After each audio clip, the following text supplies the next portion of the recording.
apa kabar saudara-saudara, teman-teman semua? Saya berharap semua dalam keadaan baik, sehat, dan selalu semangat.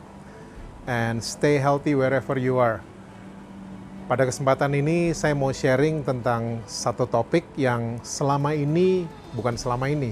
dari perjanjian baru dicatat, topik ini sudah jadi skandal. Namanya adalah kasih karunia, atau seringkali kita kenal dalam bahasa Inggrisnya adalah grace.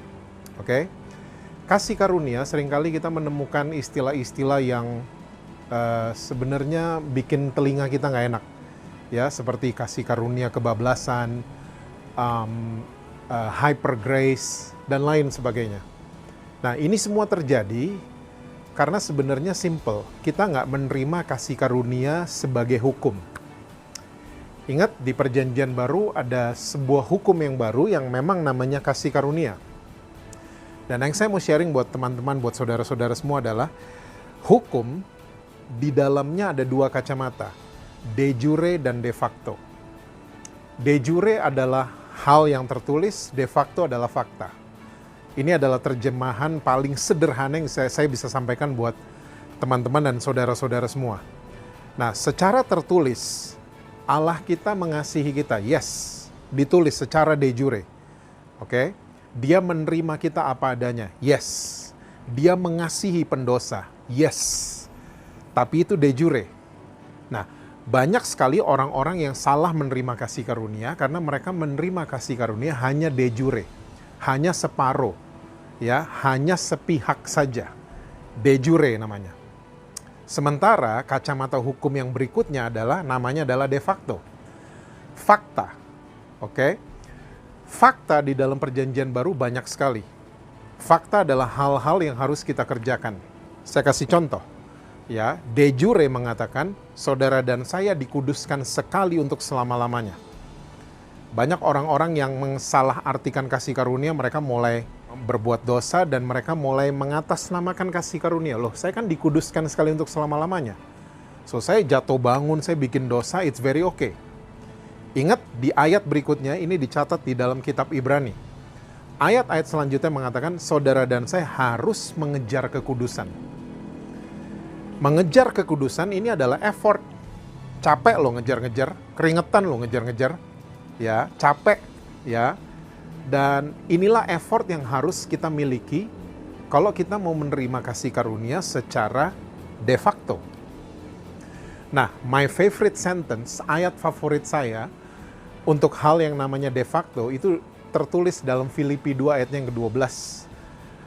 Bahasa Inggrisnya saya senang banget. Ya, di bahasa Indonesia dikatakan kita harus mengerjakan keselamatan, kata Rasul Paulus. Saya senang terjemahan Alkitab bahasa Inggris yang mengatakan we need to work out for our salvation. Work out. Oke, bukan work for.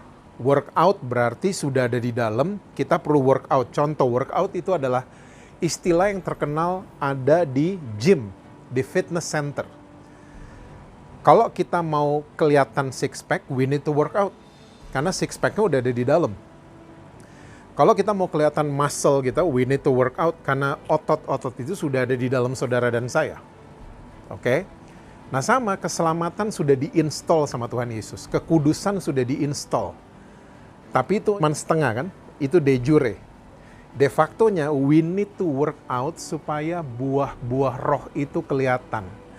Buah-buah keselamatan itu terasa kepada orang-orang lain. Saya kasih contoh sebagai penutup. Misalnya teman baik saya terlibat hutang sampai triliunan dan plus bunga. Dia udah nggak bisa bayar. Hidupnya stres, depresi. Finally, satu hari dia ketemu saya, teman baiknya. Dia cerita semua. Saya terlibat utang, saya udah nggak mampu bayar dan lain sebagainya. Utang saya triliunan. Dan dia menceritakan semuanya. Tiba-tiba habis dia cerita dia terlibat hutang, hati saya tergerak oleh belas kasihan. Saya langsung bertanya sama teman saya, nomor rekening kamu berapa? Dan waktu dia berikan nomor rekeningnya buat saya, saat itu juga saya langsung M-banking, saya transfer dia semua jumlah hutang dia plus bunga-bunganya. Pertanyaannya, apakah hutangnya selesai? Jawabannya tergantung dilihat dari kacamata mana. Secara de jure, teman saya udah punya uang. Karena saya udah transfer dan M-transfer berhasil. Tapi secara de facto, teman baik saya, he needs to go to the bank and do the transfer.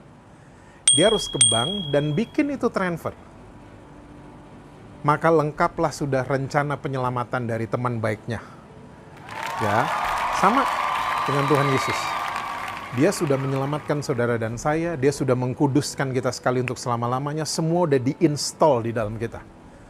Nah, bagian kita adalah we need to work out for our salvation.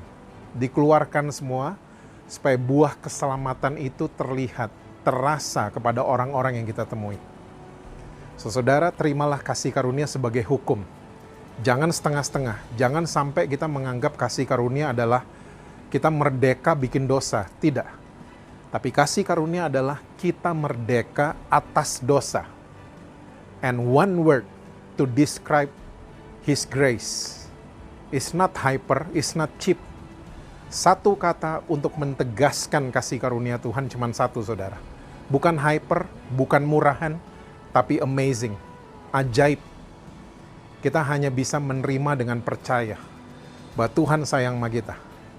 Kalau kita menerima dengan kepercayaan yang benar, saya percaya saudara dan saya akan mengalami kemerdekaan yang sesungguhnya.